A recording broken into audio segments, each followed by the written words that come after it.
What is up, guys? Welcome back to the Elden Ring walkthrough. So we're going to be going all the way through the Academy of Raya Lucaria today. That is the gate to the Academy. Before we do that, however, I want to show you guys an item that's just outside of the Academy that we didn't pick up in the last episode, and it is a Stone Sword Key. So I definitely want to get it. To go down here quickly, you see this is a long drop. You drop here right on that rock, you will be safe. You'll take a little bit of damage, but you won't die. If you go all the way to the bottom of the ground, you go all the way. Oh, I didn't take any damage from that, but I think if you land like further down on this rock, you will take damage. If you go all the way down here, I'm pretty sure that's a death. Just make sure you're careful about where you're jumping there. But I do want to take this quick minute here to show you guys the Stone Sword Key. It's like right around here, and it's underneath this bridge.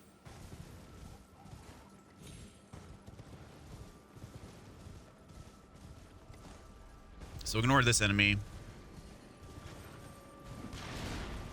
These are very tough, and we're actually going to face some a bit later.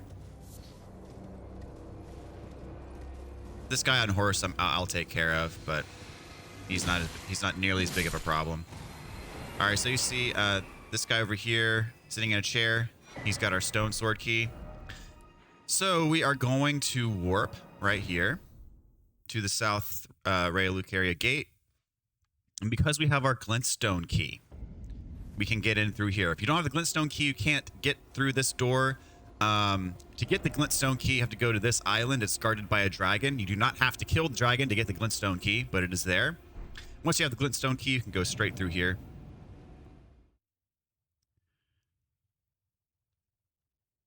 And once we're on the other side, there's going to be a site of grace. So we'll go ahead and unlock that. So here is this seal will warp us back to where we just were. You see there's another seal over here that will warp us straight across this bridge. We're actually going to hit that up real quick to unlock another site of grace as well. And we've actually technically been on this spot before. If you remember, there's a mausoleum that you have to kind of attack from above to get. We went up and I showed you that mausoleum. We didn't come all the way over here because here's the mausoleum. We were like up here roughly to do that because there's a spirit spring jump to get up there. But what I'm going to do is I'm going to unlock this grace for later. And we'll come back here in a bit after this episode. So let's warp back here to the main Academy gate. I'm going to take away this beacon. We don't need it anymore. And so before we go into the Academy proper, there's a couple things we're going to get on these bridges that you will find useful. So straight ahead of us, there's an elevator that takes us up to the Academy. That's where we're going to be going to get inside. Before we do that, we're going to head down this bridge.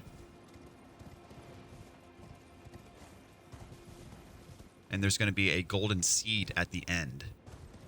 And I think we have 2 in our inventory right now. Our next flask level takes 3 golden seeds, I believe. So now we can get that flask usage, which will be quite nice.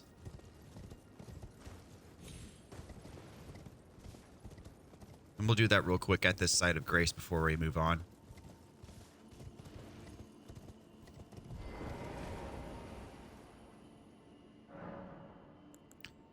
Okay, flasks. We'll add a charge. Use 3 golden seeds. Yes. Okay, that's perfect. Next, we're going to go down here. We're not going to use the seal to teleport. We're just going to go straight past it. There's a merchant that has something for sale that we're going to need for later. And he also sells a few Stone Sword Keys and some other stuff that we're going to pick up. And there is a Celestial Dew at the very end of this bridge, which again, you can use those Celestial Dews at the Church of Vows. To absolve your sins. If you have made any NPCs hostile to you, it will they'll forgive you basically if you absolve your sins at the Church of Vows using a Celestial Dew.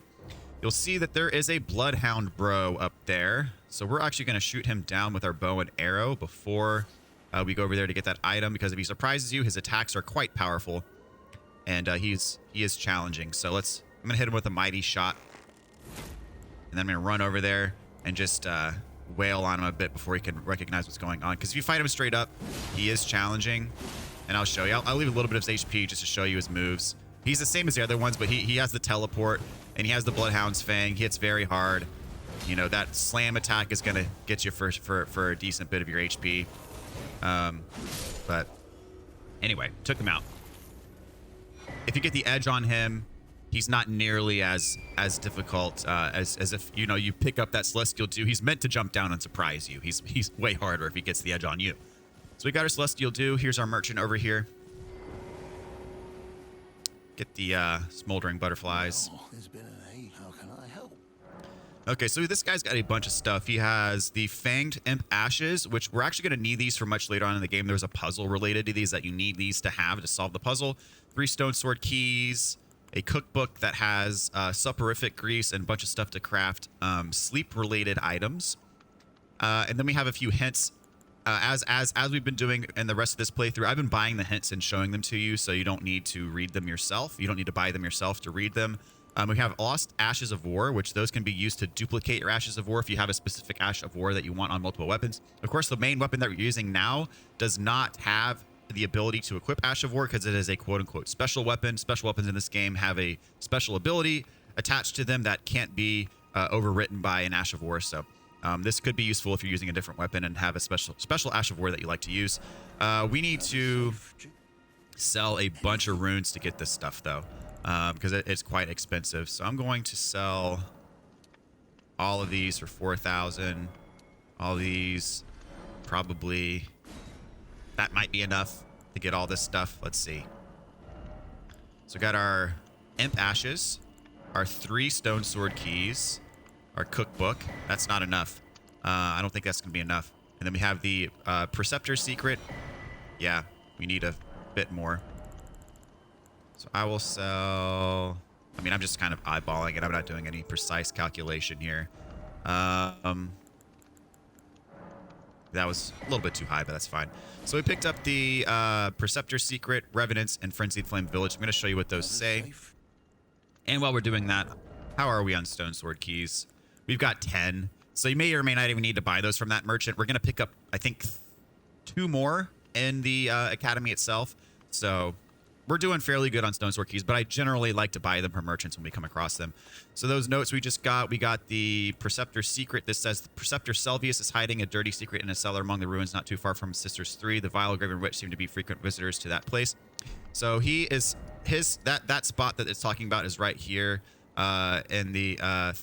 what's it called? I forget what this area is called, but there's 3 towers.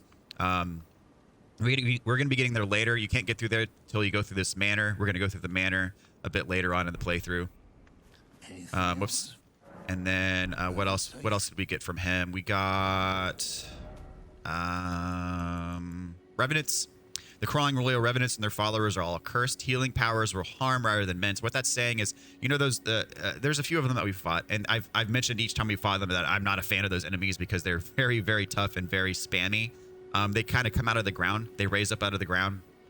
This is saying that if you use a healing spell against them, that it will actually hurt them rather than healing. So if you have a healing spell that creates like an AoE kind of healing thing that'll heal you and your allies. If you use a spell like that, it'll actually hurt those things instead of heal them. And then Frenzied Flame Village, south of the Grand Lift of Dectus, lies the Frenzied Flame Village, inhabited by the 6. Stay well away. So Frenzied Flame Village, of course we're not going to stay well away, but the Frenzied Flame Village is around this area. We're going to get there probably in the next episode or 2 episodes.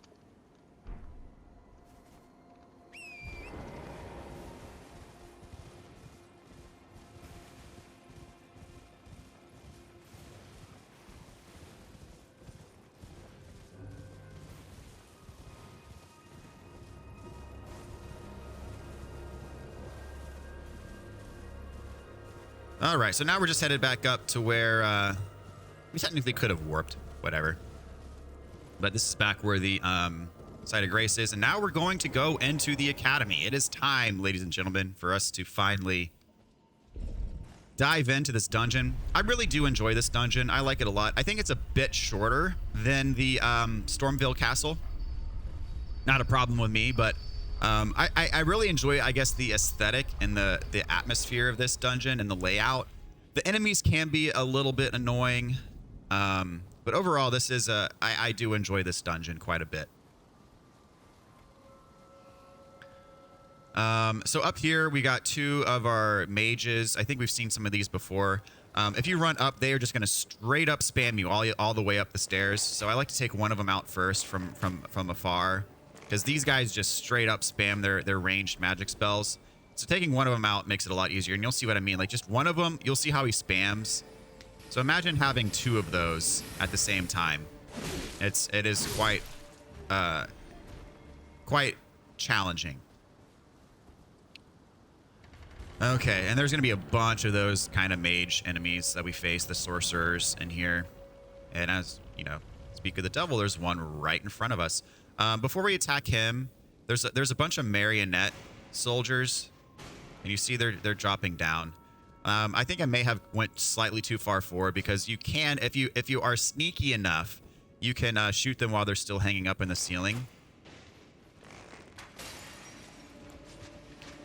And these guys are fortunately the sword variety, not the arrow. Oh my gosh, look at that. They go straight up General Grievous on you if you're not careful. And I'm not quite sure what the trigger is for them dropping, but I like to hide behind this pillar so that the mage can't get me. So I think yeah, there's another one hanging out over here. So again, you don't want to be caught off guard by all of them dropping down at once on you, because these marionettes can be deadly. You see what they're doing there? Like, yeah, that if you get caught up in that, that's a problem.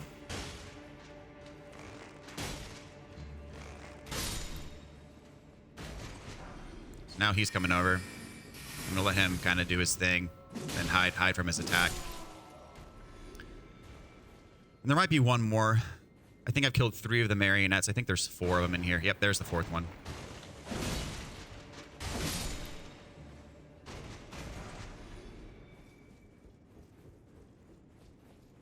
Okay, there's an item back behind here.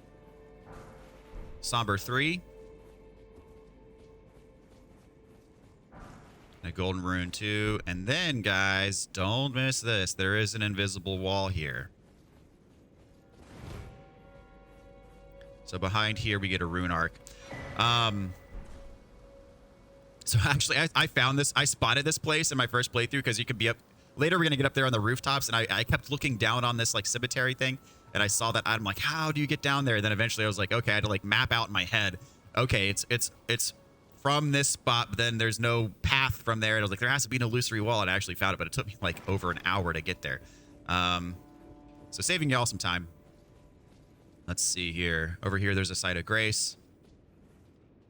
And the next area of this level we're going to go to is kind of, it is a giant cemetery where there are enemies. They're like zombie-ish enemies that'll grab you and attack you. If you get grabbed, mash the shoulder buttons and like the face buttons at the same time, and the grab attack will hit for less damage. However, these guys, when they grab you, they actually drain some of your FP in addition to your HP. So watch out for these guys. Watch out for the grab attack. I mean, they do move kind of slow and sluggish, so they're not super duper hard to dodge, but you see, like, yeah, they'll pop up from behind you. They can be tricky. So here we have a Grace Mimic. I really have never used one of these. I haven't found much use for them, but I think it pops down like a fake site of Grace. I think they can be used for PvP. Just stay on the move, be running. Don't get caught off by these guys' attack. They'll try to attack you from behind. So down here around this cliff side, there's a secret pathway. I think it's a smithing stone. Yes, it's a smithing stone 4. There's a bunch of like hidden loot in this area that's off the beaten path that can be very, very tucked away and hard to find if you're not like looking for it. And then of course you got these zombie guys that are trying to grab you, and it can be a bit challenging. Is there another? Yes, there is another side offshoot from here.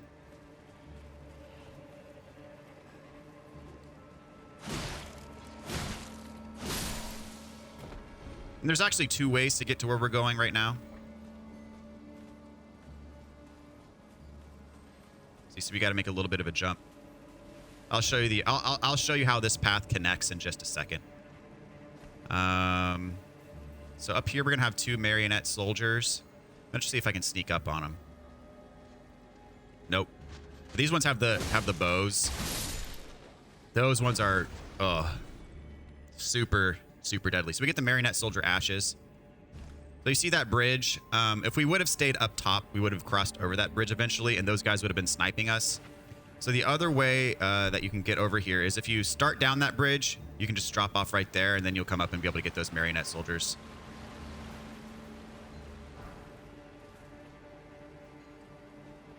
Let's see here. You go over here. There's going to be a Ash of War you can pick up. So watch out. There's a shiny scarab. Don't let it get away. And it's gonna come right over here next to this dog. There's multiple dogs, so this can be a problem if you're not quick enough. Like I wasn't quick enough. But fortunately, I was able to get them both in one swipe. So we got the Spectral Lance Ash of War. As I've said with Ashes of War, we can't equip them on this weapon because this weapon is pretty much any weapon that uses these sombering smithing stones to upgrade in the game. I don't think you can equip Ashes of War to, which is the downside. But this weapon's special ability is very good. So for me, it's not too big of a downside to keep you from using the weapon. But I am for those of you who are using Ashes of War, I am trying to be diligent about getting all of the ones that you can pick up throughout the levels here.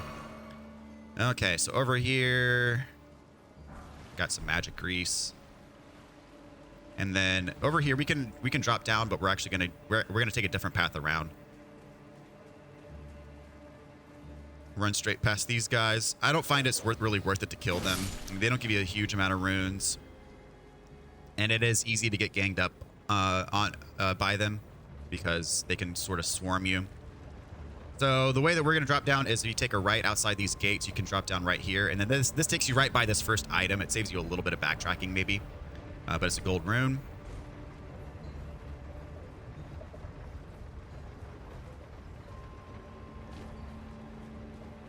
And over here, these guys worshiping the tombstone. We get the Carrion Knight set. Now they're mad at us. So this will be my first wardrobe change of the game. I haven't really been updating my armor much. I don't like to buy armor, and especially in the early stages of the game doesn't give you much armor. So I'll go ahead and put some new stuff on, as long as I stay at medium load. So this is the Carrion Knight set. This is actually, the Carrion Knights are more mage type. You know, in the lore, they're more mages.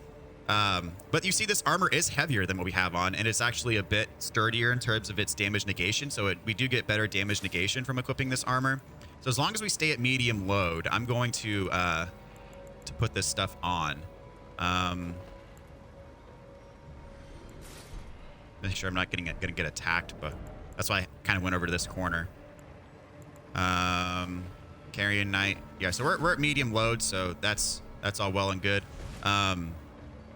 And so this, as I said, this armor is a bit beefier, and it is meant, you know, as far as the story goes, it's more for mages. It's for the Carrion Knights who are our mages. But I also like the look of it. I like kind of the flowy cape stuff behind it. And even though I'm not a mage, it's a free country. I wear what I want. And this will be my armor of choice for a decent chunk of the game.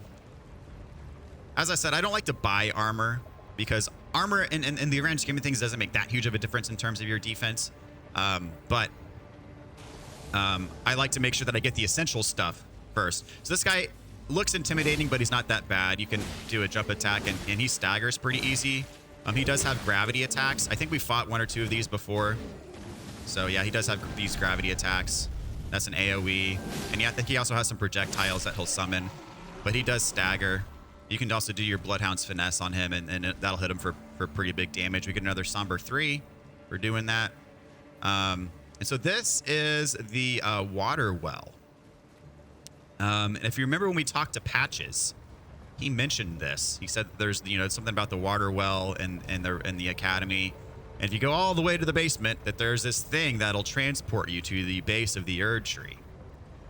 Well, those of you who know Patches know that he is a dadgum liar. Well, actually, I don't know if he outright lies as much as he does tell half-truths, but half-truths are still lies. So he said that's going to transport you to the base of the Erd Tree. So we're actually going to go down there, and we're going to see what happens for ourselves. Up here, there's a hidden piece of loot that we're going to pick up. Golden Rune 4. We'll just drop on down. And what I'm going to do is, before we use the water well, I'm going to circle around here because there is a site of grace over here. And so that way, this will kind of help us mark our progress. And go through here, take an immediate left. There is a guy who might chase you in here, but just if he does, just fight him. Get the Conspectus Scroll. We can use that for some more spells. And this is an illusory wall, so don't miss this. Got a Smithing Stone 4. You can hop over this balcony.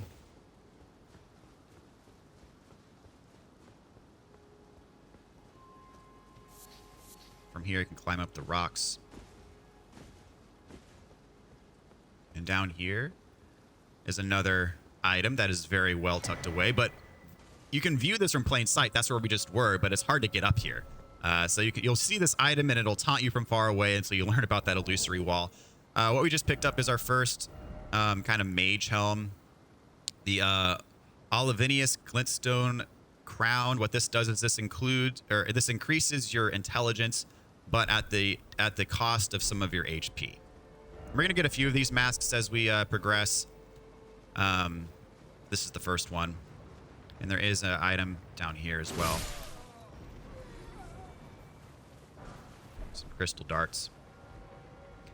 So what I will advise you to do is we just unlocked this site of grace. We are going to have to take an intentional death. So I would advise you to spend all of your runes. Spend every single one of them. Because we're going to take an intentional death, and whatever runes you have on you at this point in time are going to go bye-bye. So I've got 7,600. I'm comfortable with losing that amount of runes. Just make sure you spend whatever you're not comfortable with losing. So that way, whatever you have left, you are comfortable with losing. So we're going to take this all the way down, and we're going to take Patch's advice, and yeah. So this is going to take us to a secret area. It is not the base of the Erd Tree, but it is a secret area with a secret boss. So we are definitely going to be doing this. I definitely want to show it to you guys. And there's also some pretty decent loot at the basement as well, so don't want to miss that. You can jump off right here. This is not the basement, but there is some stuff over here. A bunch of zombies that are going to pop up, and our first taste of Avionets, which are basically, they're the miniature versions of the marionettes, but oddly enough, just as deadly. You see, they have these spears. They have some pretty nasty attacks, but we get the Avionet Soldier Ashes. I'm not going to worry about fighting these guys unless they chase me all the way over here, because as I said, they are annoying. So if you want, you can take this on back up over here. But we need to take this further down to the basement.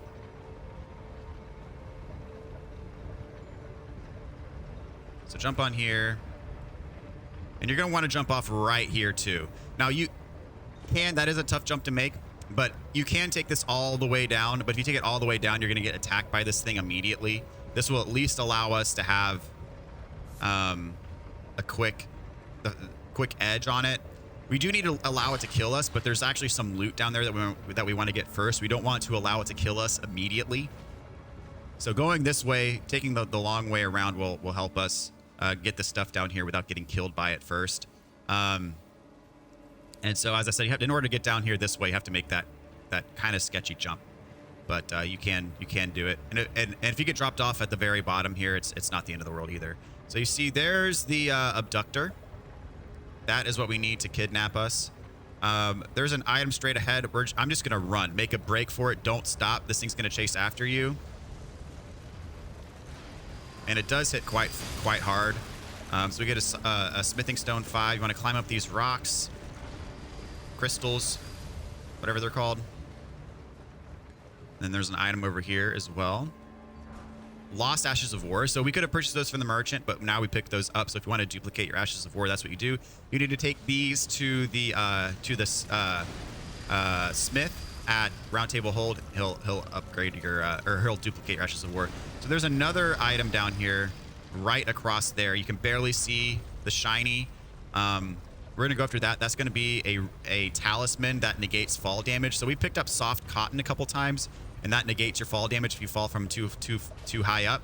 This is a talisman that'll do the same thing. Now, it will not keep you from dying if you take a fatal fall, but if you take a fall that's non-fatal that causes damage, you won't take damage. So this is a enemy.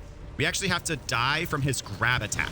So if he kills us in any other way, this is not going to work. But if we die from his grab attack, which you know he's doing his grab attack when he opens up and kind of reveals his insides, there'll be arms that come out of there and grab you. So we need to get grabbed, and the grab attack needs to be what kills us. If anything else kills us, then this is not going to work. So you have to be killed by his grab attack. And so those of you who have played Bloodborne and you're familiar with the Snatcher, Kidnapper guys who take you away when they kill you, this is a very similar concept. We're going to be teleported to the Volcano Manor. So definitely not the base of the Erd Tree, but we get taken to the Volcano Manor, which is a bit further north than where we were. And so this Volcano Manor, this is actually a completely separate dungeon that we're going to get to later on in the game.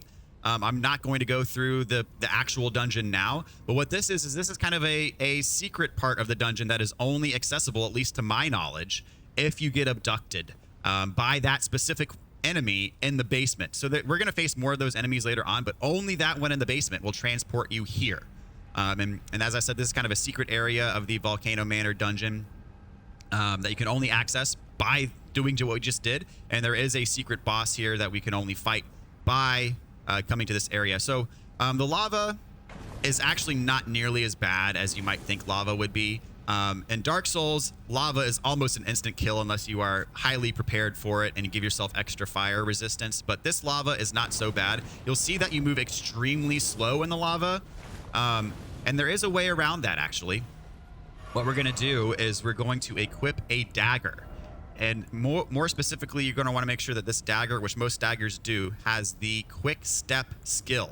So I've got many daggers with the quick step skill. I'm going to go on and just throw in the crystal knife in my third slot. Because what happens is if you two-hand your dagger, which gives you access to the quick step skill, look at this. So here's normal movement in lava. Here's quick step movement in lava. So I'm basically just using the dagger's weapon ability. And you see we move much faster in the lava if we're using the quick step skill as opposed to not. And there are a couple spots where we're going to have to move through the lava. So having this quick step skill will help us enormously with that. So that's the path forward. But what we're going to do now is we're actually going to go down this lava waterfall here. And we will take some damage. So you can equip that talisman we just got to negate the damage. I'm not going to worry about that. I'm just going to heal when we get to the bottom of it. And this actually takes us to the Volcano Manor proper. So I'm going to use the quick step skill here. And we're not going to go, as I said, we're not going through the Volcano Manor in this episode. We're just doing one thing that's going to help us out enormously because in pretty easy reach is a Somber Smithing Stone 6 in this dungeon.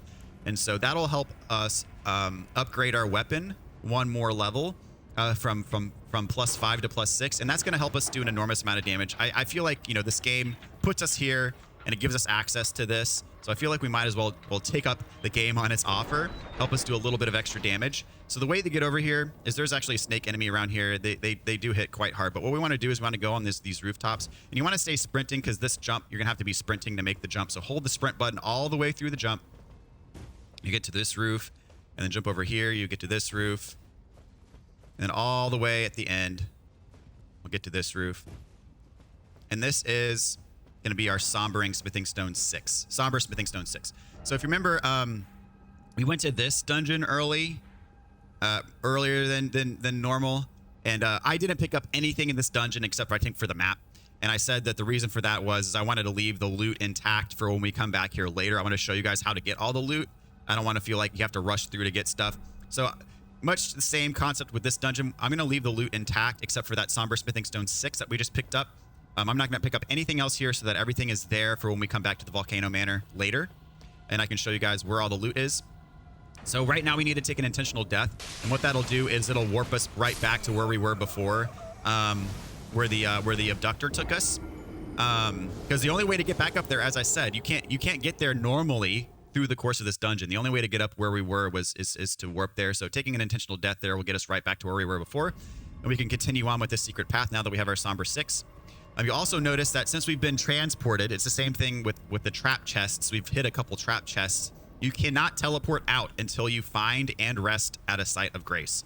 So we will be coming across a site of grace here, with which we'll be using to upgrade our weapon to +6, which might make you feel like you're a little bit OP. So if you're worried about that, maybe don't take your weapon to +6 yet. I just want to show you that that is an option, and I'm going to be doing that myself, because it will give you guys a boost. Upgrading your weapon to +6 will give you a pretty solid damage boost. So I just want to show you guys about that, and I'll be doing it myself. So that way, you know, if you're following this guide, you'll be at the same level. There is actually a way. Am I heavy load? I think I'm heavy load. Yes, I am heavy load. So I need to take off. I'll put on some lighter leggings, maybe. Let's see. That's my...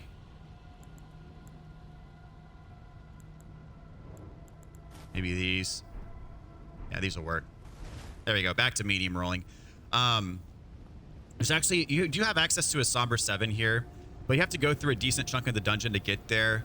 And there is kind of a quote-unquote shortcut way to it, but it's not like something that the developers intended. You have to make kind of a tricky jump that requires some fairly precise platforming to pull off. And it's not, you know, it's not a glitch per se, but it is kind of what you would call a skip to get there.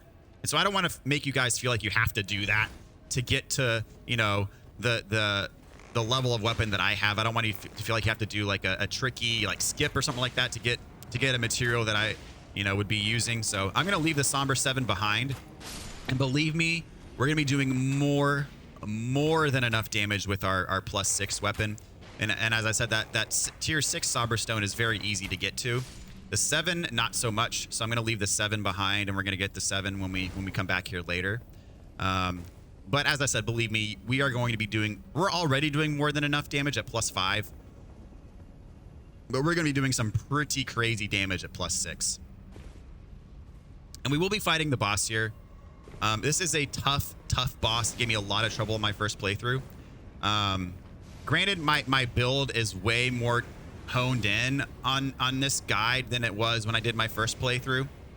You know, my build, I was just kind of going with the flow on my first playthrough, but this is more dialed in. And we're actually, I did not have a +6 weapon when I fought this boss on my first playthrough. So we are quite a bit stronger now than I was on my first playthrough. So I'm going to attempt the boss, but this boss is hard. So I will let you know that, you know, it is pretty tough. If you struggle with it, as I said, you can always mark it on your map and come back later. And in my first playthrough, that's exactly what I had to do. I had to mark this boss on my map, and I had to come back later. Okay, so you notice we're going to rest at this site of grace here. And once we come back to our map, you'll notice that we can warp again. So now we can warp. We're going to go straight back to Round Table Hold and do some upgrading. Take our weapon to +6. I'm also probably going to level up my bow as well. See, I've got 3,000 runes. I'm probably going to need to get some more runes while we're at it.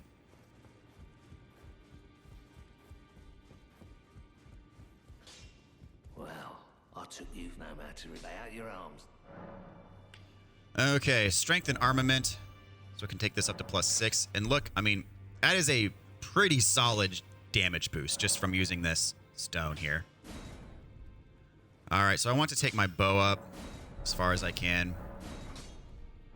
And I'm limited by runes, so I'm going to pop some runes. I'll use like 5 of these maybe. That should help. Back already, no matter.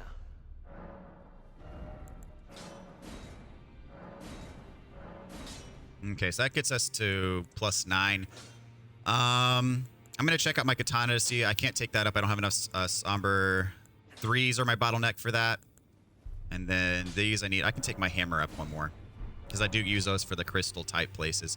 Okay, so now that we got our weapon up to +6, I'm going to warp back here to the Volcano Manor. The Subterranean Inquisition Chamber sounds pretty legit. kind of spooky.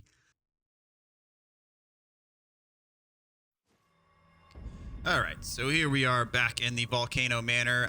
There's some few things to pick up in this room before we fight the boss, but the boss is very shortly ahead. As I said, you don't have to worry a whole heck of a lot about falling in the lava here. It's not that huge of a deal. Obviously, you're going to take some damage, but it's not going to kill you in all likelihood.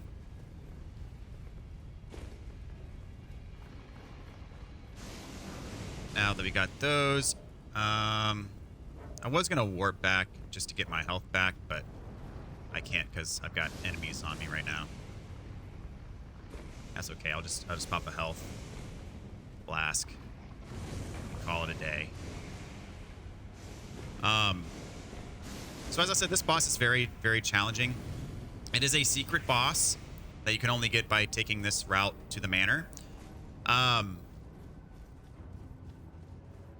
It is not a boss that is required for a trophy, so don't worry about that if you don't want to fight these guys. Not required for a trophy or anything. Back here, there's a bunch of budding cave moss. This is probably a very solid spot to farm it if you want. You could just warp back to that grace and come back here and get a bunch of it if you're crafting items that require this. As I said, I'm going to pop a health potion. Right in front of the boss door, I'm going to pop a flask, my flask. So this is a dual abductor virgin fight. There's two of them in this room that we're going to be fighting. So yeah, slightly problematic. This is a really tough fight, not going to lie. I'm going to pop my flask. I'm going to summon my wolves right when I get in. And these guys can kill your summons quickly. They have wide range attacks. And then I'm going to recover my FP because I will be using Bloodhound's Finesse in this fight. So this fight, it is easiest to focus on one of them at a time. I tend to go for the axe one first. You see this guy's just destroying my summon. But as I showed you, Bloodhound's Finesse makes quick work, and I'm healing up. So I'm going to give this guy a few solid attempts before I call it a day. And once you get one of them down, this fight becomes considerably easier. And the fact that they killed my wolves so fast is basically worst case scenario. And I'm probably going to die right here from this grab. Oh, no. Okay, perfect. And if you manage to hit them when they're opened up like that, they do take more damage. It's a risky proposition because you have to time it correctly. Come on, let me get this first one down. There we go. Now this is gonna be much more manageable. Because if you miss the dodge of the grab attack, you're gonna get hit for a lot. But as you see there, I actually dodged the grab and then was able to hit him for much more damage. And I am almost out of FP, so I'll probably have one more Bloodhound's Finesse left. I'm gonna see if he'll grab me again, and there we go. Ooh, yes, I dodged it again, but now I need to get the hit. Sweet. Okay, so you see you do much more damage if you can dodge that grab attack. As I said, it is a high risk, high reward, because if you get grabbed, you're gonna take a decent bit of damage. And I'll do a Bloodhound's Finesse and get him. The reward for that is this Inquisitor's Girandol. I may have said that incorrectly, but it's all good. It's a spear type weapon. You need some faith to use it. Causes blood loss buildup. But I'll leave it up to you if you want to use that or not. As I said, that fight is really, really challenging. So don't get discouraged if you can't do it. As I said, I had to come back to this place later on in my first playthrough to get that fight. But since it's here, I wanted to show it to you. And let's see, can I level up? No, I can't, actually. And so this is our first look at the next area, the Altus Plateau and Mount Gelmir. So what we're looking at now is the capital. And you see there's a Site of Grace down there. I'm going to unlock that Site of Grace just for later. I'm not actually going to do anything there. I'm going to warp straight back to the Academy right after getting the Site of Grace. I think entering this area is one of the triggers that'll impact Caelid.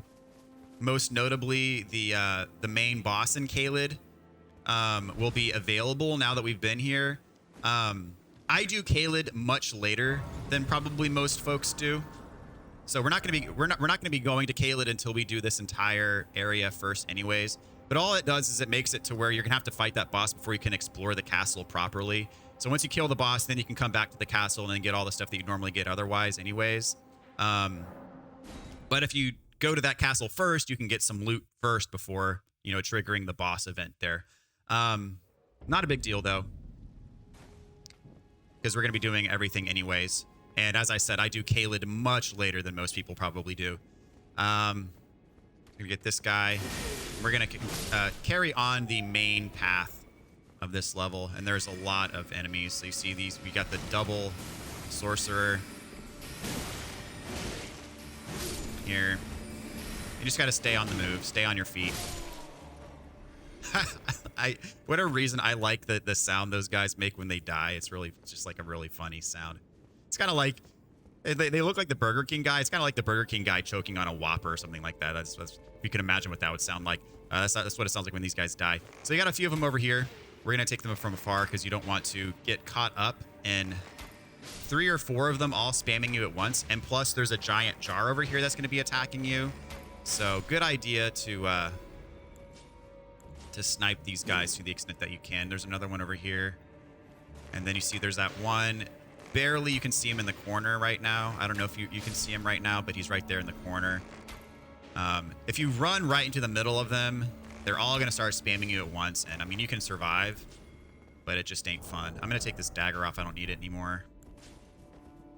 Here we got our massive jar. I totally whiffed on that first move. There we go. So this door is locked. We're going to actually open it in just a little bit. It does not open from this side. And here we've got a treasure chest. The ritual pot used for crafting.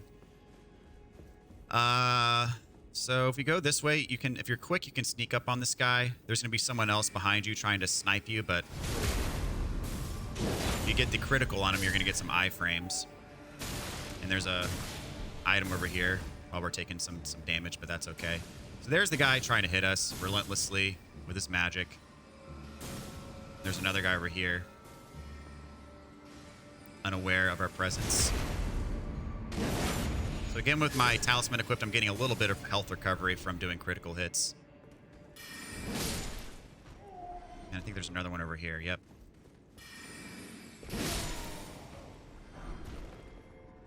Okay, picked up a glintstone staff from him. Right there is the first boss of this dungeon. We're not going to hit that up just yet because we have an illusory wall over here. So we're going to take this path first before fighting the boss. And in here, we have the Comet spell and another Stone Sword Key. So make sure you pick these up. We can go up this ladder. It's going to take us to the next kind of hidden area.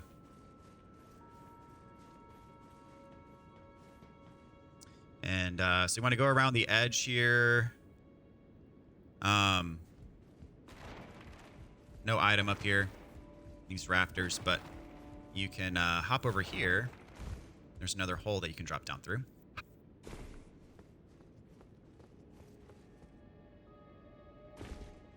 And there are some jar enemies that aren't going to attack you until you pick this up. This is going to be another staff, I believe. Oh, no, it's a talisman. This increases the potency of your sorceries if you have it equipped. We're one-shotting these guys with our jump attack. This might be because we have it at +6. So those of you who are maybe at +5 still might not be able to one-shot these guys with the jump attack, but I'm not sure. Okay, so now we can open up these doors. These are the doors that were locked earlier that I said you can't go through. So we're going to go on and fight the first boss of this level, which is going to be the Red Wolf of Radagon. And he is quick. He has some pretty powerful attacks. I'm going to go ahead and pop my flask before going in. With a +6 weapon, though, you can make pretty quick work of him. I'm going to try to show you his moves first. And the problem is how quickly he attacks, and he has these magics. It is easiest, I think, to fight him unlocked, maybe. And you see, just doing one jump attack there, we did a pretty solid amount of damage. And he's got, you know, the sword that he summons in his mouth. And he has these magic arrows that he summons. And so you can dodge them. So he has the 3 that he'll summon. He has the 1 that he'll summon. He has the sword from his mouth. Then he'll also just try. Yeah, there's the 3. So you want to be on the move so these don't hit you. But you see, he's so quick that it's hard to get enough clearance. So it's easiest. The best strategy is just to charge in on him and do as much damage as possible quickly and healing when you need to. So now he's doing his triple. But if you're on the move, as I said, you can dodge that. This is probably his easiest attack to punish. And I'm going to go for the kill right here. Oh, that was bad idea. Bad idea. But as I said, this is his easiest attack to punish. I'm going to do a Bloodhounds, and then that's it for him. Get a Memory Stone for killing him. And then we get our Sight of Grace over here as well. All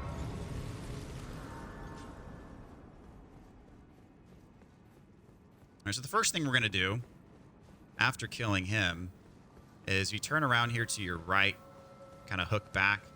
There's a secret path over here, and you do not want to miss this. If you are going for the Platinum Trophy or all achievements, there is a legendary talisman up here. And there is a trophy for getting all of the legendary talismans. So if you want that legendary talisman trophy, you are going to need this item that we're about to get. Not this one, but it's across over there. Here we've got a Crystal Bud. So there is a trophy in this game for all legendary armaments. There's another trophy for all legendary sorceries, another trophy for all legendary ashes, and another trophy for all legendary talismans. So we have 1 legendary armament, 1 legendary ash, 1 legendary sorcery, and now we finally got our first legendary talisman, the Radagon Icon.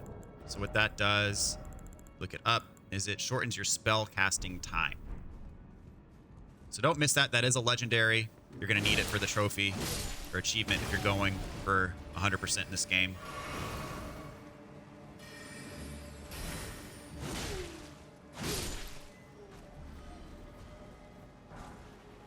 Got a gold rune 4 up here.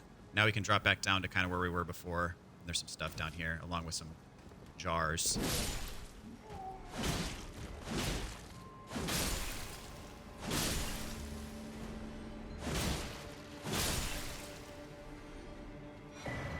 Got another cracked pot. Living jar shard. Okay, so I'm just going to hop over this railing here. And this gate, this is where we came out after we fought the Red Wolf. So this is how it loops back around.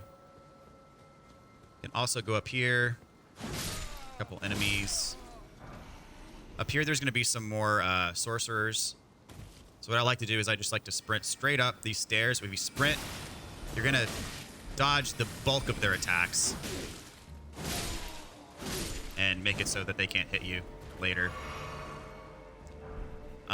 This door is locked for now. We're going to circle around here later. This takes us to the rooftops and also a shortcut that we're going to unlock right now to get back up here. Oh, come on. So we unlock this door from this side. This takes us back to the bottom.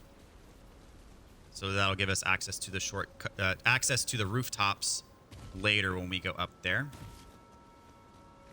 So for now, I'm going to take care of these guys. And in here, we have something that's important. We have the Glintstone Wet Blade. So for those of you who are using weapons that you can equip Ashes of War to, you can use, or yeah, what this Glintstone Wet Blade allows you to do is it'll give you more affinities that you can use when you're using your Ashes of War. So it says when applying an affinity using a physical or magic type Ashes of War, additional affinity of magic or frost can be chosen. So this gives you more affinity options if you're using Ashes of War.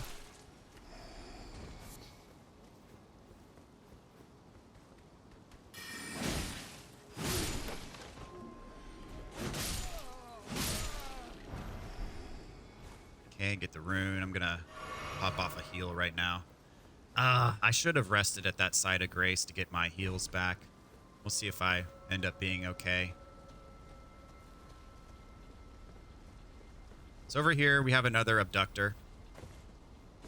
But up here, we got a Stone Sword Key, so make sure you pick that up. If this abductor does too much damage to me, then I'm gonna have to heal up. We'll see. I can sneak up on him. That'd be fantastic.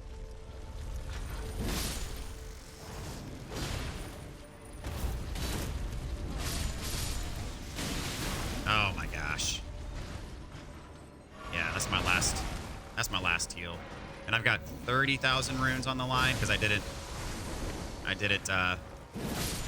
level up after fighting the boss.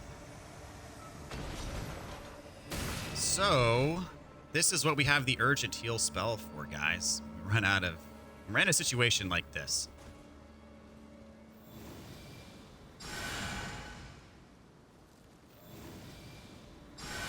Recover some health still. I'm gonna pop my blue flask. And I want to get through this. I want to get this loot before I rest because I don't want to respawn all these enemies that I just killed.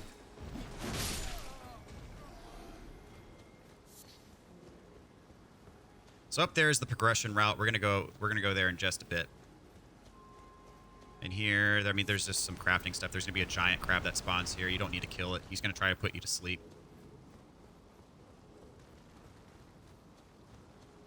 If he followed me all the way over here, I'd probably take him on, but since he's not following me, I'm gonna leave him be. Especially since I'm not in the best shape right now. So over here, don't miss this. There's a golden seed. And again, we need 3 of them, I think, to upgrade our flask. So this is not going to upgrade our flask in of itself, but will help us. There's going to be another giant crab that attacks us over here next to that item, so I'm going to pop up a couple extra urgent heals. Give me an HP boost. So I'm going to grab this. You get a golden rune too. I mean, not really all that worth it, but, you know. And he got to sleep on me. Dang it. So there we go. I woke up in time for him to not hit me. I'll fight him. Why not? Well, why not? It's because he could kill me, but he's doing a number on me. But, okay, got him. Sweet.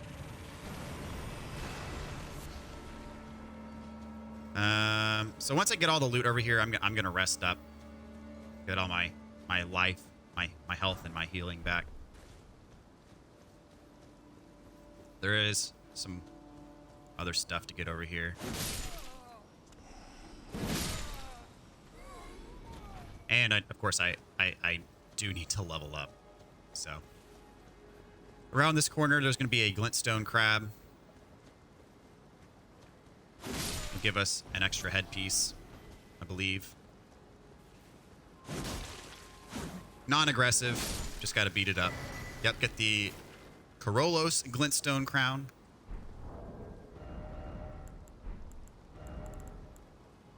So this one, detriment of HP. This one increases intelligence to the detriment of stamina. So take your pick. I'm going to warp back here to the debate parlor, rest up. I'm going to advance the time to morning so we don't get here at night. It's harder to see. So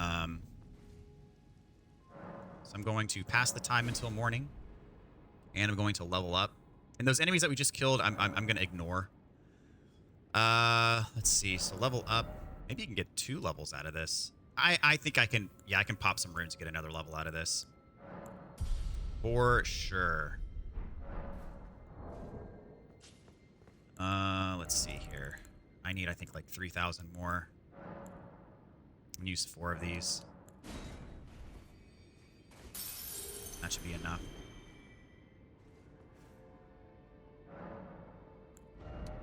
There we go. Level 56. Not bad. Getting a bunch of extra HP on the way.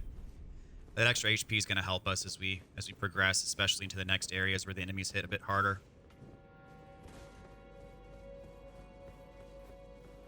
So as I said, all these enemies have respawned, but we don't need to. We've already got all the stuff around here. So what we're going to do now is we're going to head on this progression path. And to do that, just need to drop right here. So there is some loot around here we're going to pick up a bit later.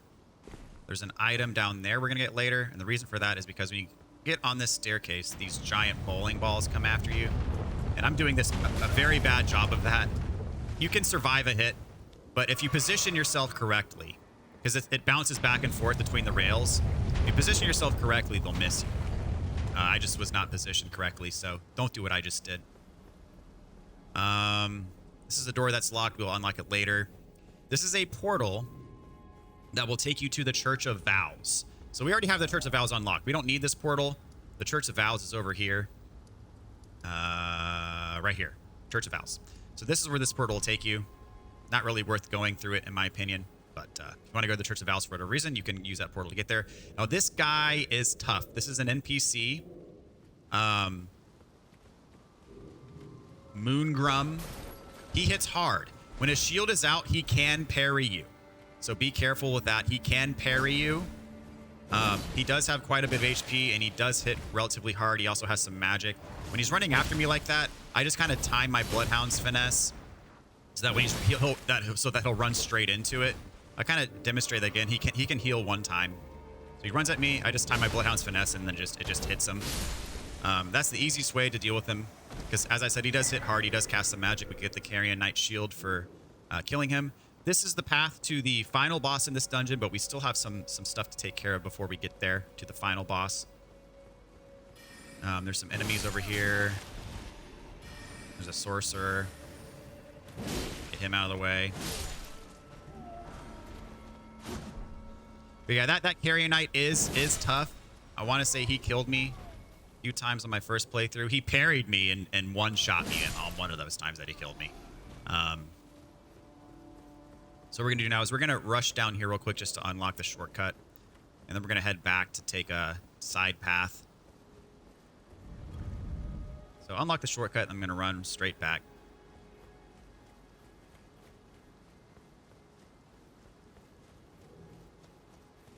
And over here, there's a side path we can take. Just jump over the railing. There's a ladder that takes us up. There's also this door that was locked before that now we have open. And straight ahead, there's that teleporter to the Church of Vows.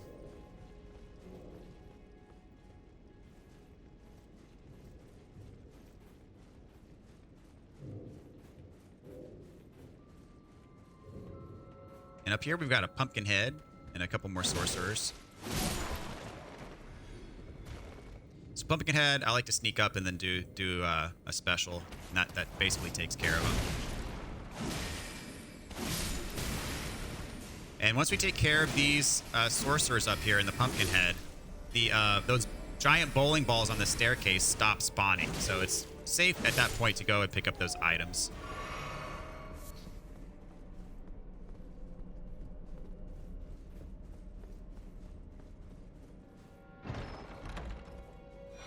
Got a Glintstone Scarab.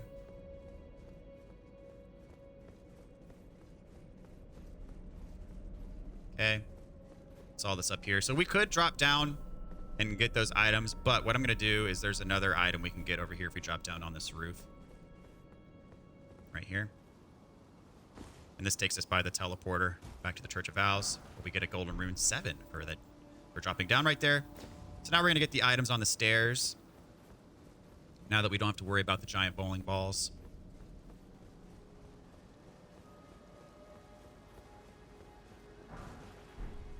For calling Finger Remedy, there's this one over here.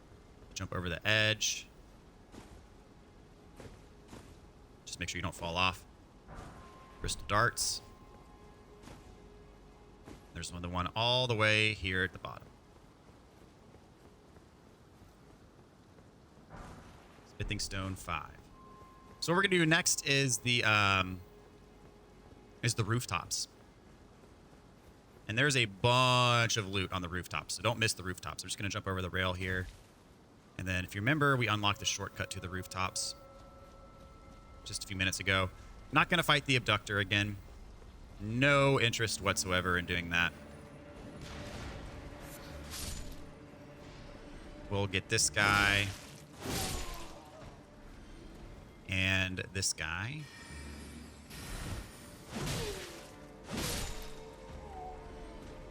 So over here, we got an item, Golden Rune 3. We can drop on down to the rooftops here. So there are a couple tricky jumps if you want to get all the loot up here.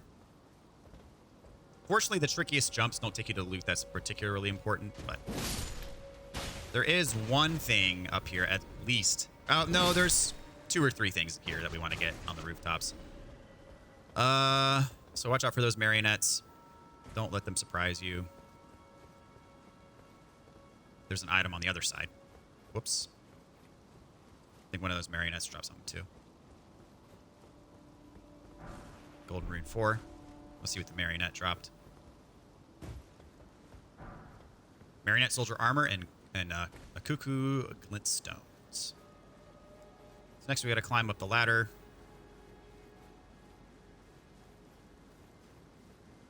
And this spot is a little bit tricky. There's a sorcerer there down at the end, and then a couple avionettes that are going to attack you.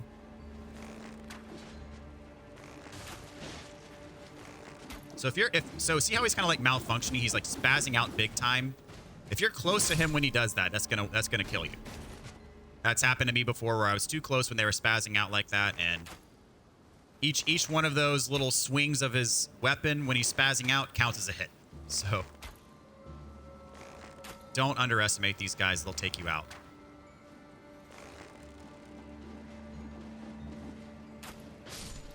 I think there's a third one. I'm gonna go on and take out the sorcerer. And again, you know, using range to your advantage is super helpful. If you get ganged up on by all of these enemies at the same time, I mean, you can get through it, but it's challenging and it is also very dangerous. Okay, took care of him.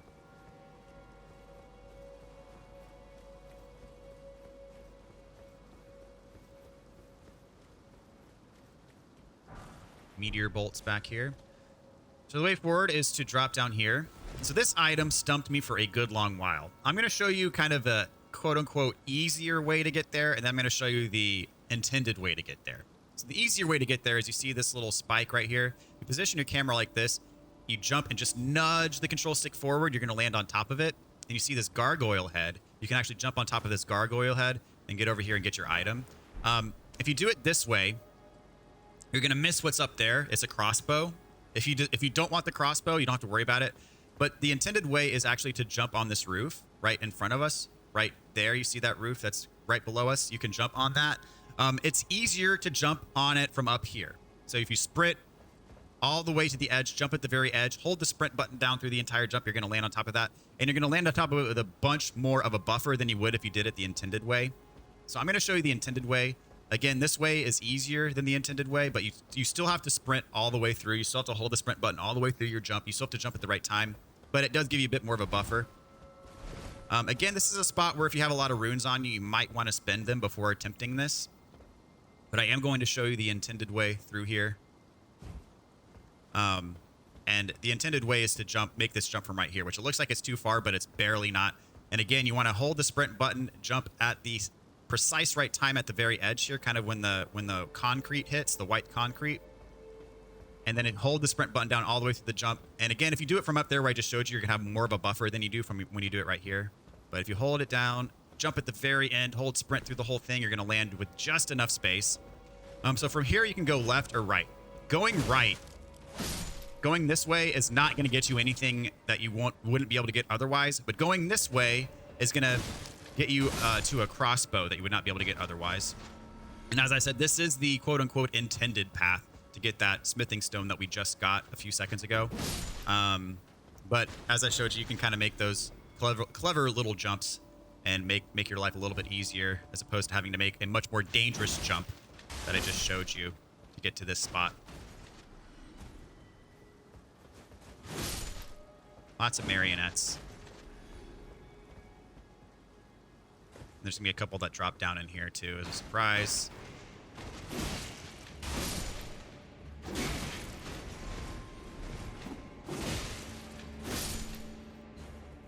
And here we got a big old ladder. This is going to be a while, guys. All the way up. This is another spot where you could very easily cue the Snake Eater ladder music from Metal Gear Solid 3.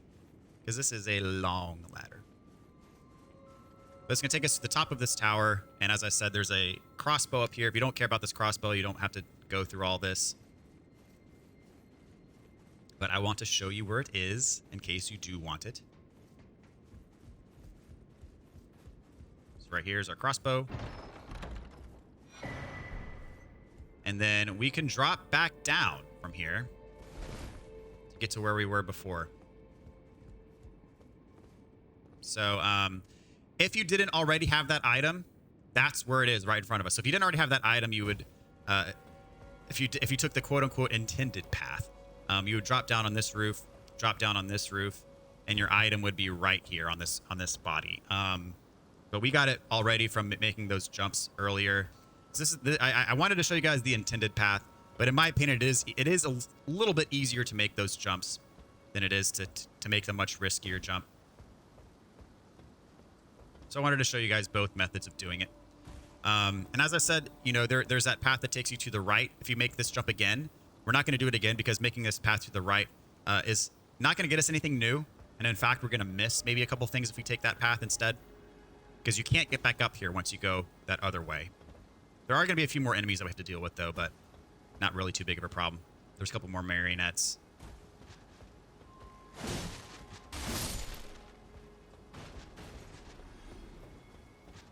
So if we took that other path to the right, this guy like spazzes out. I see he's kind of glitched.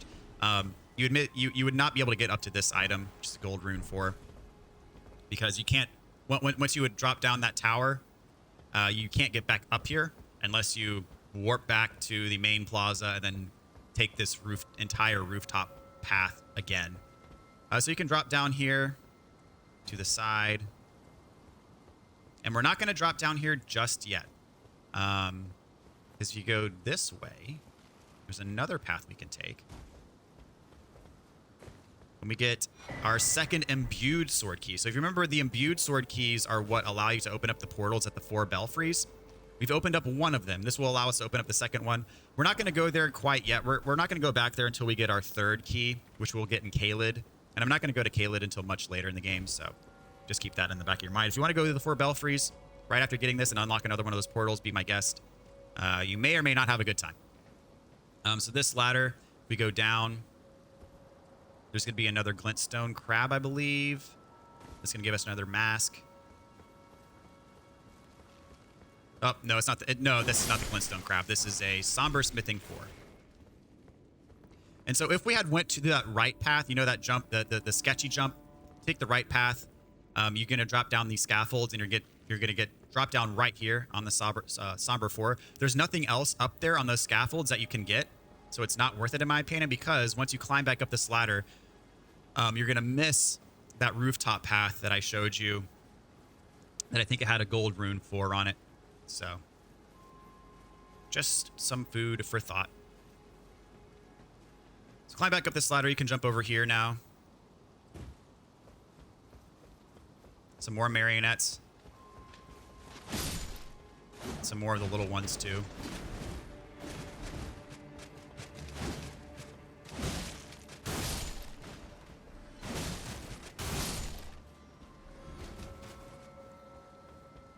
Get this magic grease. And I mentioned, you know, that's remember that first illusory wall that we hit? That's where it takes you. Because I remember looking down on this cemetery from up here. I'm like, how the heck do you get down here? And then it took me a while to put all the pieces of the puzzle together to learn how to get there. But just to show you how this level all connects, we're right above that first, I think the Church of Cuckoo, Church of the Cuckoo.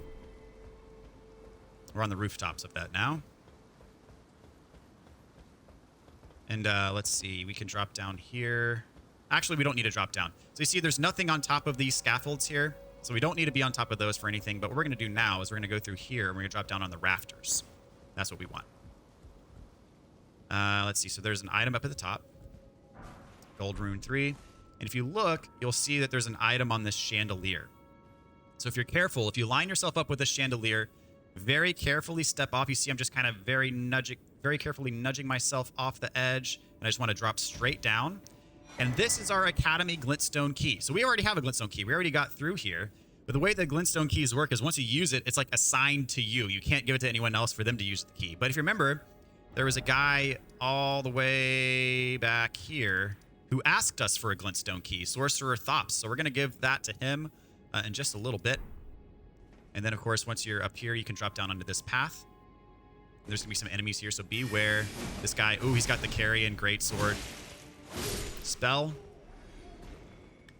Another of the lesser sorcerers. And then I think this is another powerful one. Yeah, that Carrion Greatsword goes like straight through walls.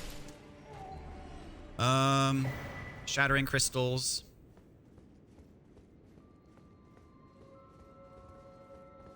And there is a shortcut up here. There's a ladder you can kick down that takes you to the Church of the Cuckoo. There's the ladder. So you can kick this down. There's a shortcut. That's like pretty much the first room that we went inside when we got to this place. So down this tunnel, there is an encounter. Don't let this guy get the edge on you because he does that triple crossbow. Those are exploding rounds. So if you get hit by those 3 rounds, you're probably going to die or be close to dead. Oh, man, you see how deadly this guy is. And this isn't even an NPC. This is just a regular enemy. He's still got... Oh, man. Wow. Whew. Yeah, as I mentioned, that guy is deadly. So we're going to have to... Well, no, actually, we unlocked the ladder. So we don't have to do a bunch of backtracking on the rooftops. Thank God, because that's why... That ladder is going to save our bacon here. Save a lot of time getting back to this area. Because as I said, that guy is... he has killed me before. And, this is the Church of the Cuckoo, yep. So unfortunately, there are these marionettes that are going to drop down. I'm going to just rush and climb up the ladder. This might regret that, yeah. Ooh, jeez. These runes might be gone, guys. We'll see. All right, I got to safety. Yeah, so don't do what I just did. Don't be impatient.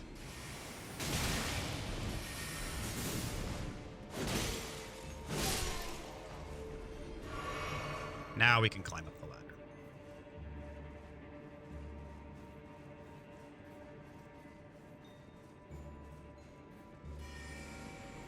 Got these sorcerers up here now that we got to deal with. These are no slouch either. They're quite deadly. Oh my gosh.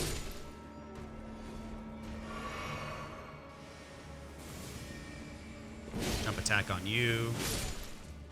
Using this pillar as cover from this guy's magical spam. Okay.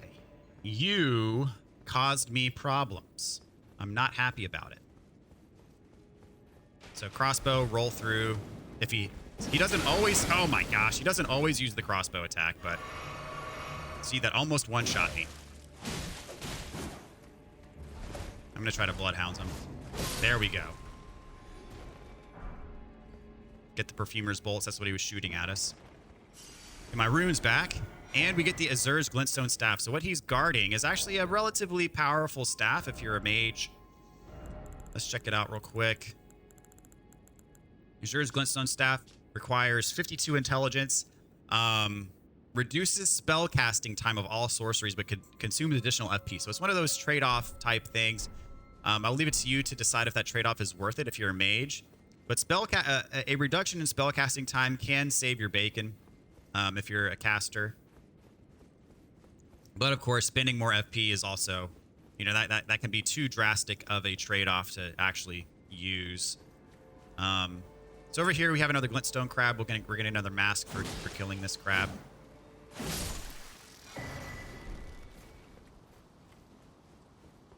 And then we can go jump on this rooftop here.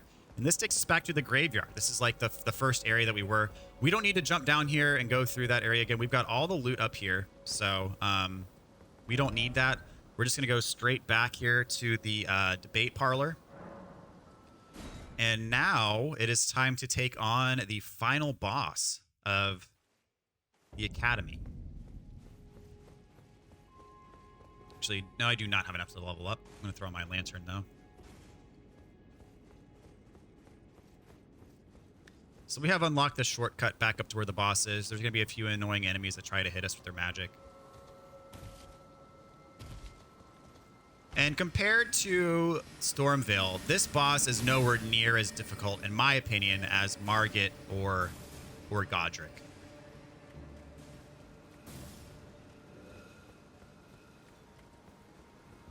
But it's a pretty cool boss nonetheless. I really do enjoy this boss fight.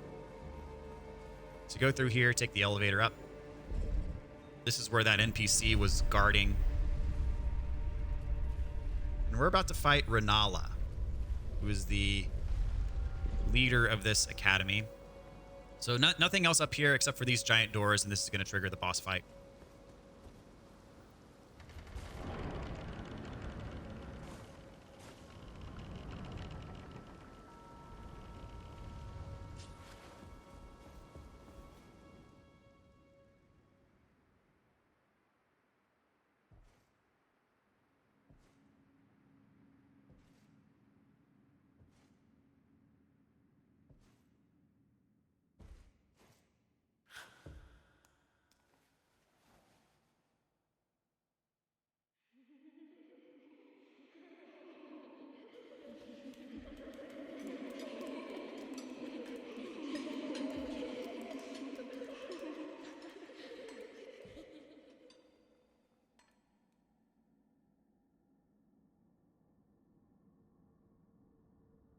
Hush, little Calva. I'll soon birth thee anew, a sweeting, fresh and pure.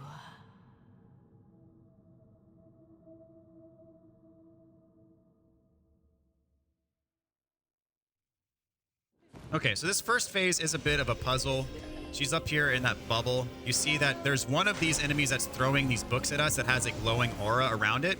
We actually need to kill this particular one that has the glow around it. And you see that her little bubble shattered around her, and then now there's another one throwing books at you that has the aura. So you want to do this 3 times, and then the bubble around Renala is going to crack, and you can hit her. She'll be vulnerable. So there's the third one. And I think with a +6 weapon, we could probably one-cycle her. I don't want to one-cycle her, just to show you, kind of the process for, when she goes back up into her bubble, kind of what you have to do in case you don't get a one-cycle. I could easily one-cycle her here with the Bloodhound's Finesse or another, even R1 attack probably. But she'll do this over and over again until you get her health all the way down.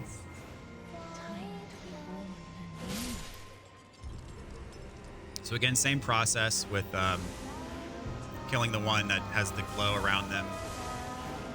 And then that'll cause Renala to come back down. Let's see, where is the... There we go. Or no, that's... Where's the next one? Oh, there we go. And she just hit us. Huh. Yeah, Renala can... She does have attacks, even when she's in her bubble.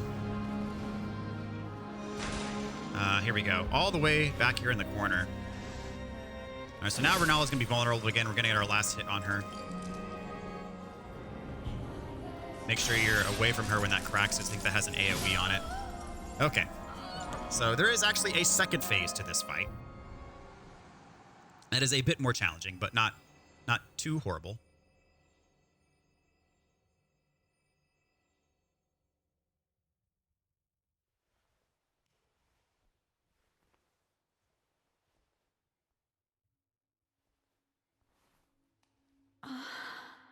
My beloved, have no fear.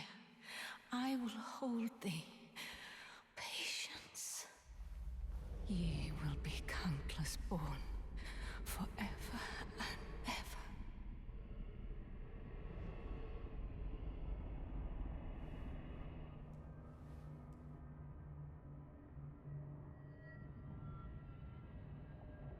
Upon my name is Rani the Witch. Mother's rich slumber shall not be disturbed by thee. Foul trespasser. Send word far and wide.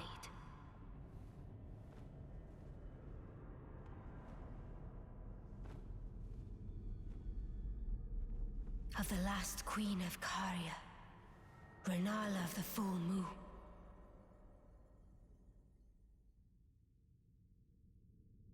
And the majesty of the night she conjureth.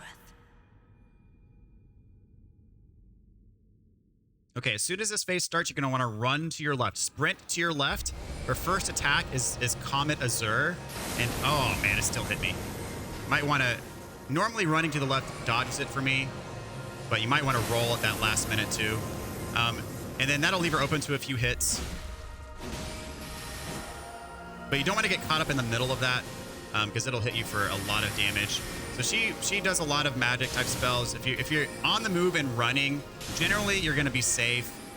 And so for these, you know, I'm running, and if you roll kind of right when she gets the cast off, you should be able to dodge it. So the key to this fight is to stay on the move. So these wispies, you can fairly easily dodge them. And with our +6, she's taking quite a bit of damage. She just summoned her moon.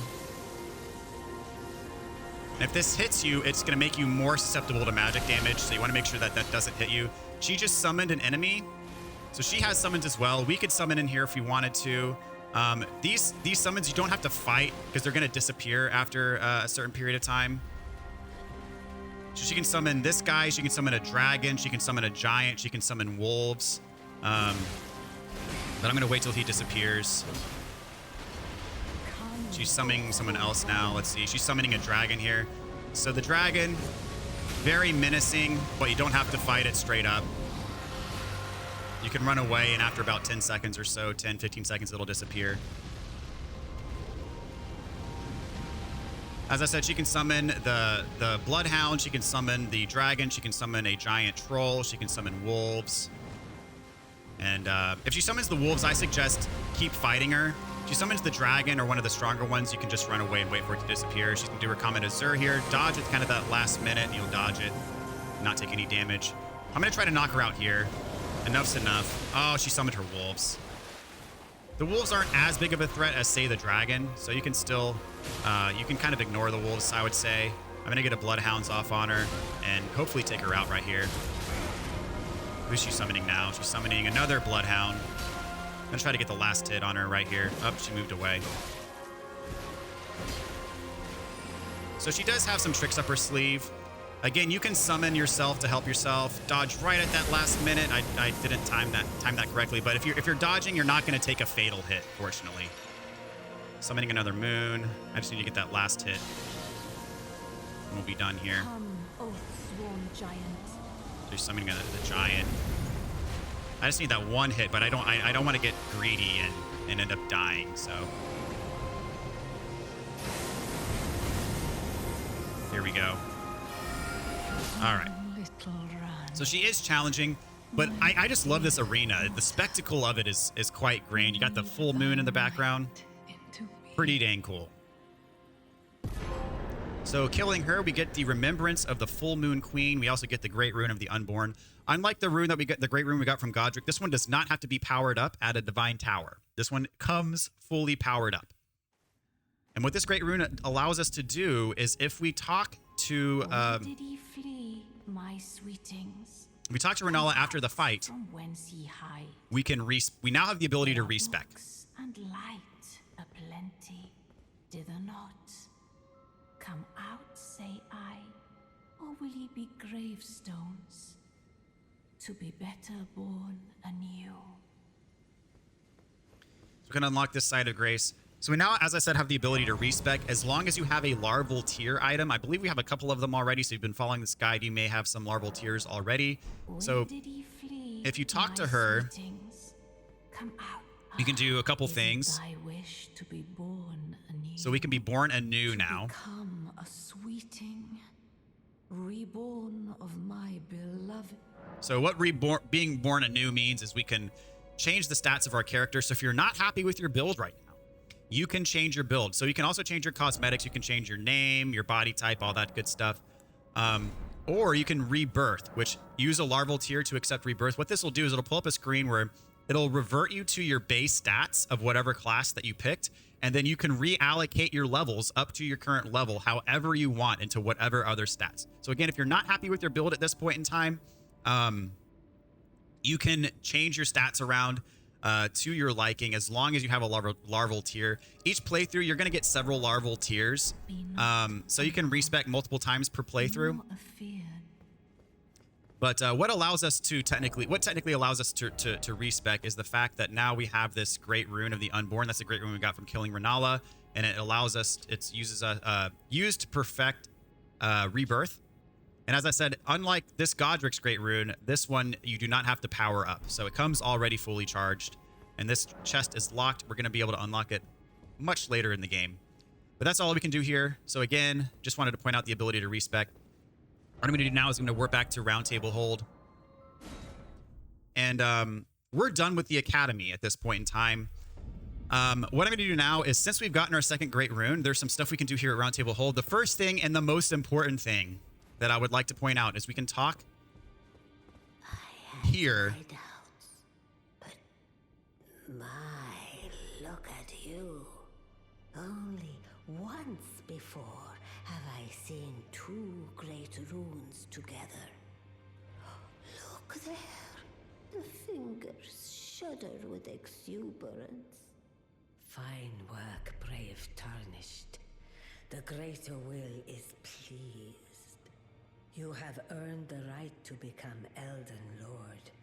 Now, seek the Erd Tree and an audience with Queen Marika to become Elden Lord and restore the Golden Order. The fingers expect as much from you as they do young Gideon. Take this, a token of farewell.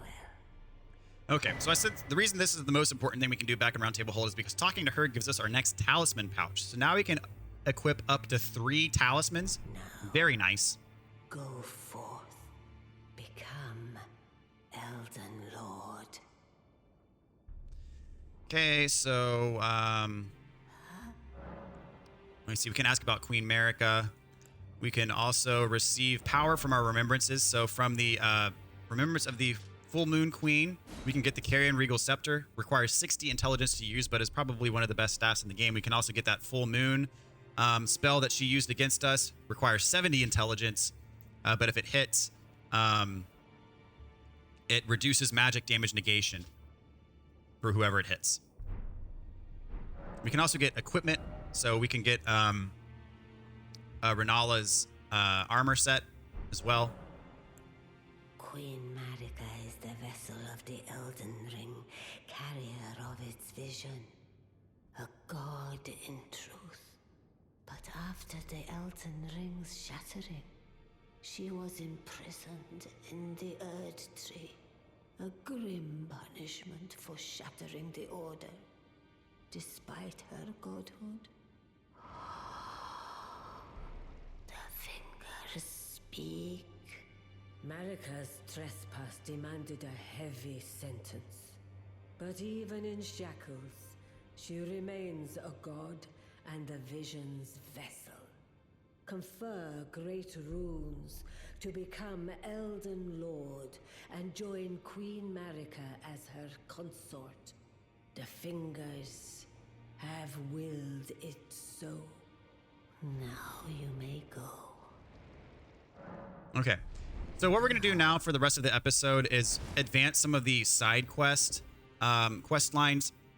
So nothing related to the main story. So for those of you who are not interested in the side quests, you can go on and drop off if you'd like. For those of you who want to do all of the side quest stuff, we're going to be doing some of that to close out this episode.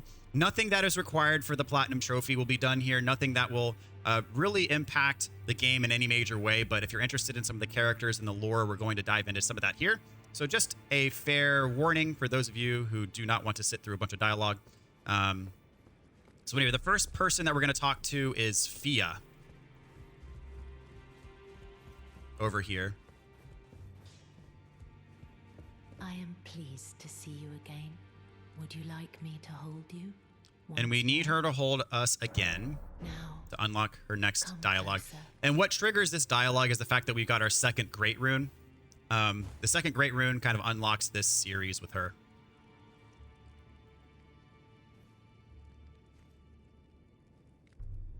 You are so very warm. So we get another Baldicons Blessing, which is going to reduce our HP, so I'm going to use that immediately after we're done. So we can ask her 2 different things. We're going to go through all of her dialogue here. My dear, have you ever heard of Black Knife Prince? Dear Roger likes to talk of them when abed, and the ancient plot in which the first of the demigods was slain. The black knives wielded by the assassins who committed the act, along with the impressions they made, somehow hide the truth of the conspiracy. These grand affairs are hardly my forte, but dear Roger began to weep as he spoke. In truth, I've heard tell from someone else about the Black Knife Prince that fascinate dear Roger so. Okay, so we get the knife print clue. But it wouldn't be right to give this to him, stuck as he is in the Round Table hold. Perhaps you could make use of it?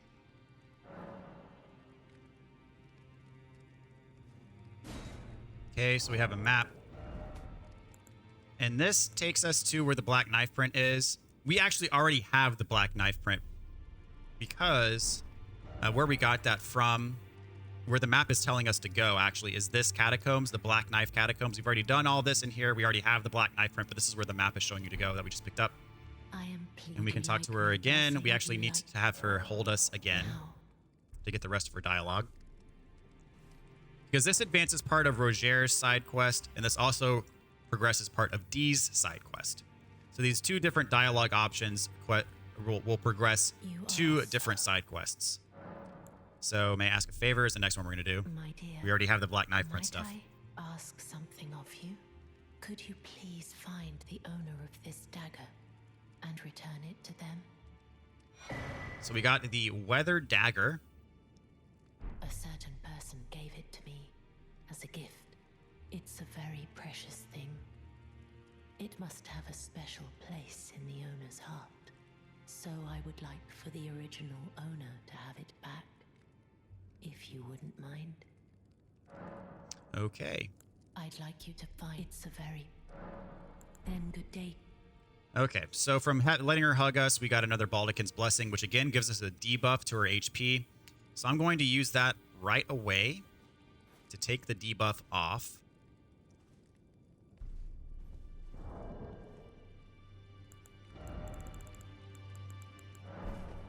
What this item does is, as long as you have it in your inventory, it gives you a debuff to your HP, but if you use it, it gives you a buff to your poise. So let's check our inventory real quick. We got this dagger. Weather dagger. Received from Fia. As she wishes for it to be returned to its rightful owner. It was once a special weapon of gold and silver intertwined, but now is worn down and marred by a black gash. So what we're going to do now is we already have the black knife print, so we're going to give that to Roger. Over here. This way. Always good to see you safe. So, what do you need? Or we can give him the black knife print. This is a black knife print. I can scarcely believe you managed to get your hands on this. You recall our conversation about the Night of the Black Knives, yes? They say the assassins who carried out the deed were scions of the Eternal City. A group entirely of women, arrayed in armor of silver under cloaks which fooled the eye. The knives they wielded, though, were imparted with the power of the Rune of Death through sinister rite. Please, I beg of you, lend me the knife print for a time. I'd love nothing more than to tease out its secrets. Though only a fragment, a very specific ritual had to be performed to impart the power of the Rune of Death. Traces of the one who performed the rite are sure to remain in the imprint. Half my body has been suffused with death. I'm certain it will help me see. Okay. And then the owner of this dagger that we got from Fia is D. So we can give him the weather dagger. Well, what have we here? How did you get your hands on that dagger? Well, that hardly matters. I know very well whose dagger it is. Why don't I return it to them for you? Good work bringing this to me. Okay, so to move everything forward, we actually have to rest at a site of grace. So I'm going to rest at this one right here. And I can level up as well 2 times, almost 3 times, and put all this in HP.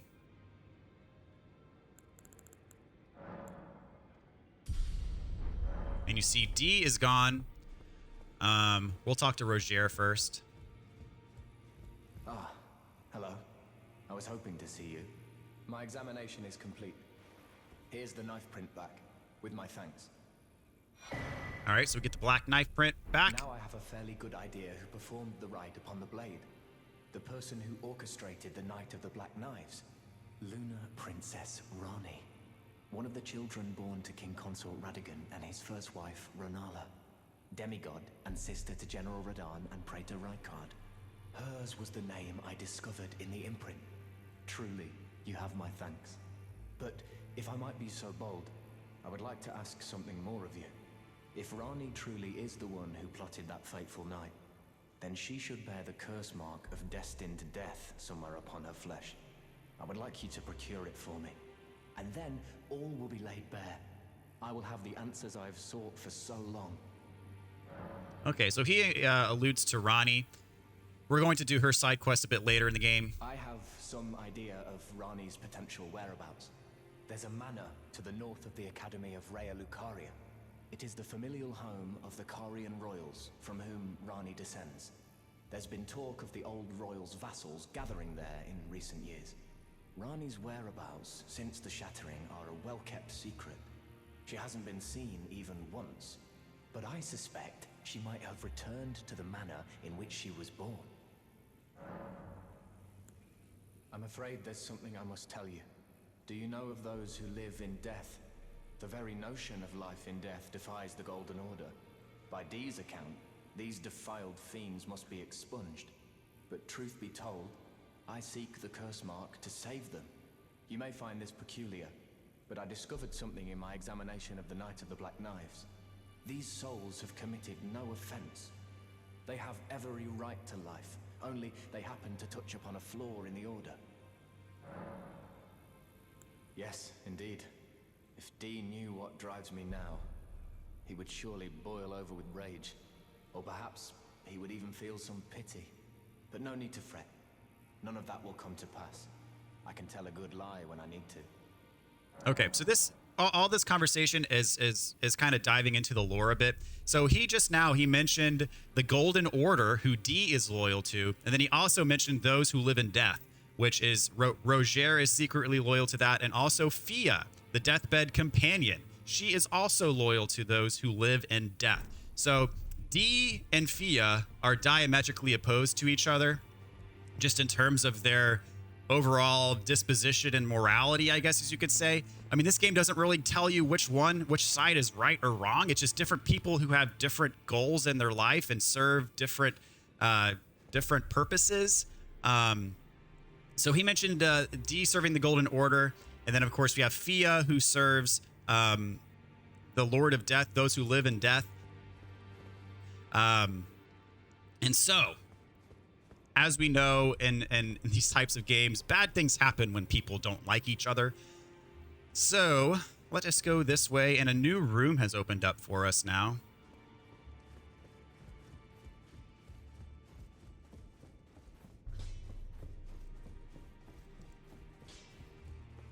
And here's Fia, and here is D. Finally, it is returned to its rightful place. The stolen Hallowbrand of the exalted noble. And now, I must bid you goodbye as well, though I ask you deliver this message to the Round Table Hold. I am Fia, deathbed companion, hark Round Table. Disturb not the death of Godwyn, the exalted. We who humbly live in death, live in waiting. To one day, welcome our Lord. What right does anyone have to object? Our Lord will rise, the Lord of the many and the meek. Okay, so she goes away. And here on D, we get his bell bearing and his armor set. So we can use that bell bearing at the Twin Maiden husks to unlock his items or his spells rather in the shop. So where Fia goes, Fia's side quest is actually important for one of the endings of the game, and it is actually important for a secret boss that you require to fight and beat for a trophy.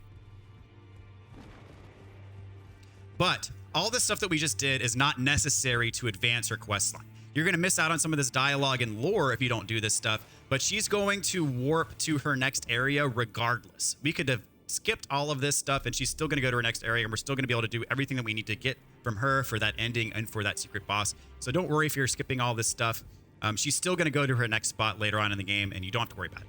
Well, I see you found another great rune. Wonderful. You are a worthy fellow tarnished indeed. Make the journey to the capital, Leyndell, that lies to the east of the Altus Plateau, at the foot of the Erd Tree. The Two Fingers will deny your passage no longer. You may be our best hope. Find your way to the Elden Ring, for we are tarnished, and we must answer the call of grace. So now that we have our second great room, we can make it to the capital. That's going to be our next major dungeon that we do, but we have a lot to do before we actually get to the capital. But he's kind of telling us, you know, this is your next spot you might want to try to hit up. And then, of course, we have the merchant here. We can give the bell bearing. Whoops. So now we have Dee's shop. And just a little bit more into the lore, to you know, get into some of it. Sometimes you have to read some of the item descriptions. So this tells us a little bit about Dee, who sold this to us. One of the incantations of the Golden Order fundamentalists, those used by hunters of those who live in death. Used by hunters of those who live in death. Via was one who lived in death. Creates an image of order, dealing holy damage to nearby foes. This incantation is especially damaging to those who live in death. Any felled by this incantation cannot be revived. The role of the hunters is to stamp out defiled reason, all for the perfection of the Golden Order. So, of course, Dee served the Golden Order. Fia served those who live in death. You know, the game doesn't really tell you there's a right or wrong. It's really open to interpretation. And the fact that Fia killed Dee doesn't necessarily mean that she's a bad guy for doing that.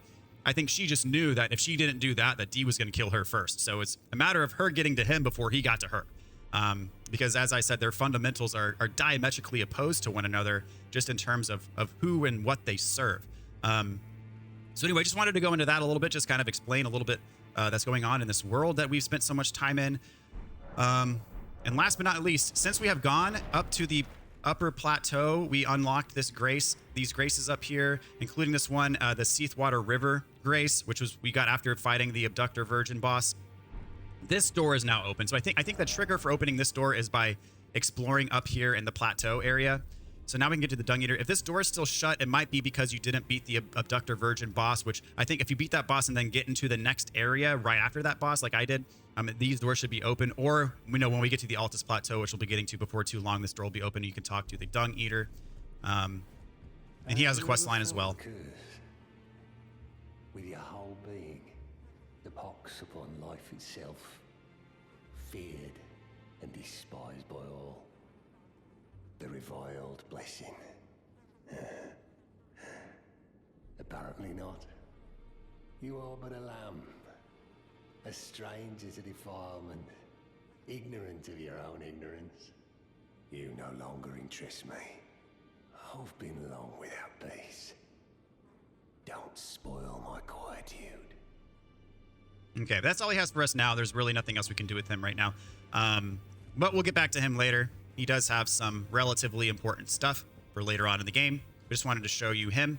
As for now, that's all we can do here in the Roundtable Hold, that I know of at least. We've advanced some quest lines. As I said, none of this stuff is required for the Platinum Trophy. So if you've messed up one of these quest lines already, if you messed up Roger or whatever, D, whoever, none of this is required for Platinum or for anything major in the game. The only person that we've talked to so far and done any sort of questing with that is important for the Platinum is Fia. As I said, you do not have to do these steps to advance her quest line. She will advance herself anyways, even if you skip all of this. I actually skipped all of this in my first playthrough because I didn't know it existed.